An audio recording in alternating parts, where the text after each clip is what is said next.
Hello everyone. Today we are discuss Harry character sketch 1939 में ये लिखा गया था. Harry is the main character in the play the family reunion by written by written लिखना था इसमें, यहाँ रिटन कर लेना आप. Written by T S. Eliot. Harry is the main character. Harry जो है मेन कैरेक्टर है इन द प्ले, नाटक में, द फैमिली रियूनियन में, written by T S. Eliot. He is the son of Lady Monchensey. वो लेडी मॉन्चेंसी का बेटा है. आफ्टर मैनी ईयर्स, कई सालों बाद, Harry return to his family home. Harry जो है अपनी पारिवारिक घर आता है. He is not happy. वो खुश नहीं है. He is full of guilt and sadness. वो जो है अपराध से और दुख से भरा हुआ है. His wife has died. उसकी वाइफ जो है मर गई है.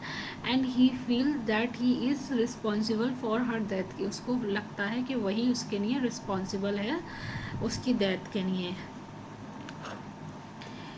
He thinks that he pushed her of the ship. वो सोचता है कि उसने ही उसे शिप से धक्का दे दिया.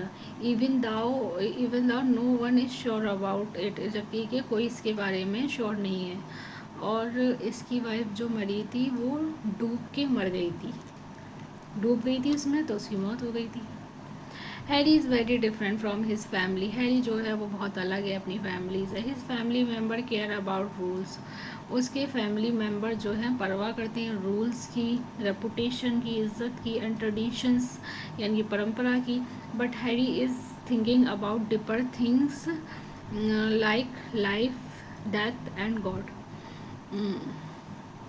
हैरी इज़ थिंकिंग, वो सोचता है, अबाउट डिपर थिंकिंग मतलब गहराई से, लाइक जैसे कि लाइफ के बारे में, मृत्यु के बारे में, एंड गॉड के बारे में. Is a confused. वो कन्फ्यूज्ड है. एंड ट्रबल्ड, और परेशानी में है. He sees strange shadow figure called Furies. वो जो है अजीब सी आकृतियाँ देखता है जिन्हें फ्यूरीज कहते हैं.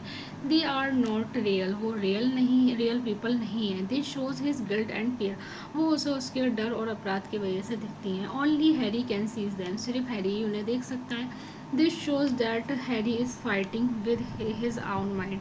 इनको देखकर वो खुद अपने माइंड से लड़ता है. He does not find piece.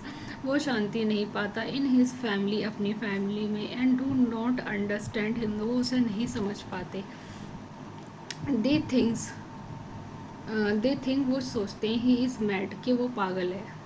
But Harry is not mad. लेकिन हैरी पागल नहीं है. He is searching for meaning in his life. वो जो है अपनी लाइफ का मतलब खोजता है. मतलब वो खोज रहा है कि मैंने ये गलती मैंने की है, मुझे शांति चाहिए, मैं अपराध से भरा हुआ हूँ. बट ऐसा कुछ नहीं होता है. उसकी वाइफ जो है उसके ऊपर से फिसल कर मर जाती है. इसे इतना गिल्ट इसलिए होता है क्योंकि ये उस टाइम पे वहाँ था, ये बचा नहीं पाया, इसलिए इसको ऐसा लगता है. बट ऐसा नहीं है कि इसने उसे धक्का दिया है. He wants to be free from guilt and start a new life. वो जो है गिल्ट से फ्री होना चाहता है और एक नई लाइफ गुजारना चाहता है. In the end Harry decide to leave the house. Harry decide करता है वो घर छोड़ देगा. He feel that staying there will not help him. यहाँ रहकर उसकी कोई हेल्प नहीं करेगा. He goes on a new journey. वो जो है दूसरी यात्रा पे जाता है. To find peace and truth. सच्चाई और शांति को पाने के लिए. बट आज के टाइम में ना ही तो किसी को ट्रुथ से मतलब है, ना किसी को पीस, शांति से मतलब है. सिर्फ अपना अपना अपना अपना करे जा रहे हैं. सो हैरी इज़ अ सीरियस. तो इसलिए हैरी बहुत सीरियस है, लॉनली अकेला है, एंड स्पिरिचुअल में एक आध्यात्मिक आदमी. He feels guilt. वो जो है अपराध महसूस करता है. But also want to change. लेकिन फिर वो बदल जाता है. He his story is about pain. उसकी जो कहानी है वो दर्द से भरी है, सेल्फ अंडरस्टैंडिंग है, and finding a new path. और रियल में तो ये हो रहा है कि उसने अपनी वाइफ को मार दिया, उसने अपने हस्बैंड को मार दिया.